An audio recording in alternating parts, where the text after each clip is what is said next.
Tyla, a very attractive young singer from South Africa who had a hit in 2023 called Water, recently dropped a EP which flopped.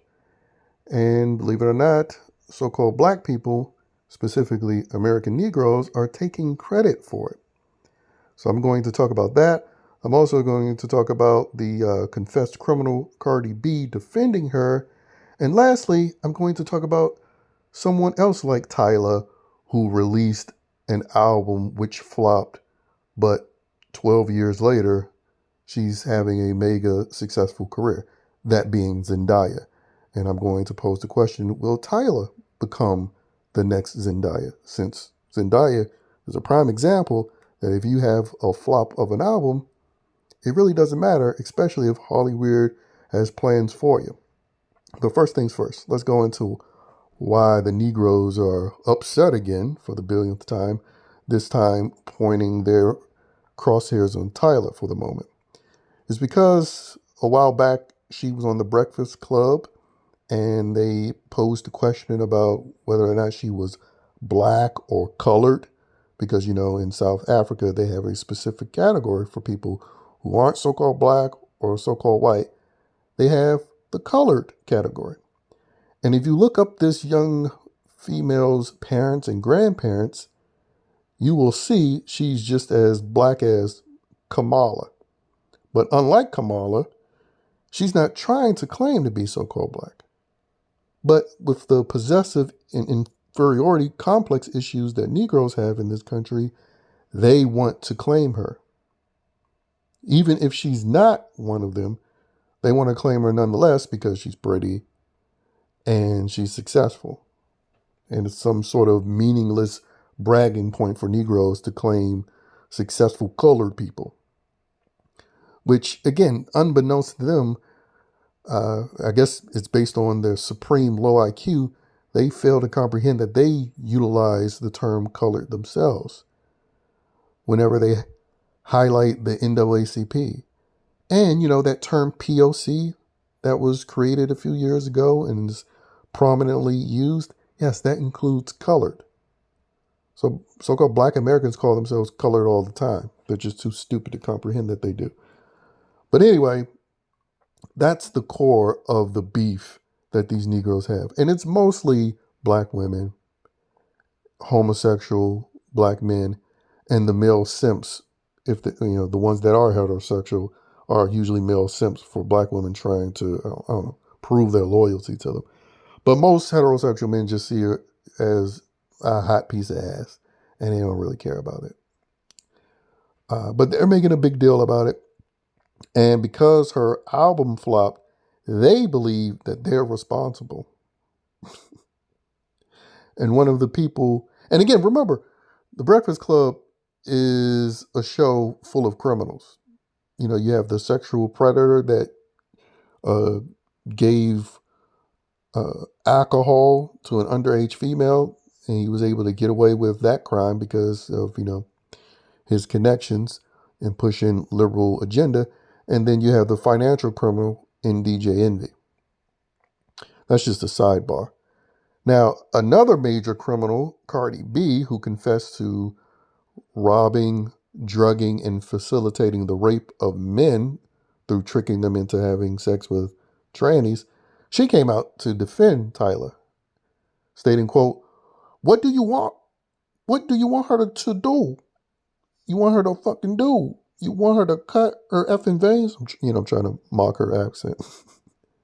So Cardi B came out and defended her. And, and Negroes like Cardi B, but they also sometimes hate Cardi B because, they want her to be black 24/7, even though the reality of Cardi B, she isn't black either.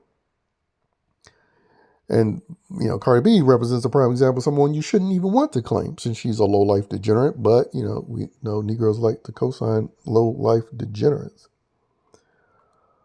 But again, going back to the main point that I want to make is that, the music industry, we know that's been dead for many years now. And I use Zendaya as a prime example of a successful music album it doesn't really make or break your career. Because again, Zendaya back in 2013, September 17th, 2013 to be exact, she released a self-titled debut album. It was her debut album. I think this is Tyla's second. But anyway, her debut album was called Zendaya.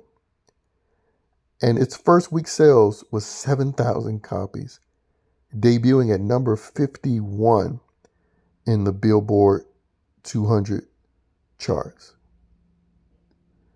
And she hasn't released an album since. Meanwhile, she's been given a movie career. She is either on her way to or already has married into money with Tom Holland, a top billing actor, for playing Spider-Man, basically. And so she's doing very well for herself. And that debut album flop did nothing to her career. Now, if they elevate Tyla the way they have Zendaya, because obviously acting isn't a requirement any longer because she's a shit actress, but they put her in a bunch of stuff nonetheless, like in starring roles. But if they do elevate Tyla, at least Tyla is actually attractive and doesn't look like a low-end biracial mutt the way Zendaya does, especially without makeup. They could actually sell her as, ooh, look at this gorgeous up-and-coming actress. Let's put her in a bunch of stuff to be, the object of men's desire. Because it would be more believable, looking the way Tyla does. And I came across an article where they featured her, among others, at Variety's Young Hollywood Party, putting her in a picture in between two, young upcoming actors, Finn Wolfhard from Stranger Things and some other guy named Sam. And yeah, her album sales and whether or not Negroes like her is completely irrelevant if Hollywood decides to pick and choose her to elevate her as the next new beauty who fits the diversity quota. The album will mean nothing.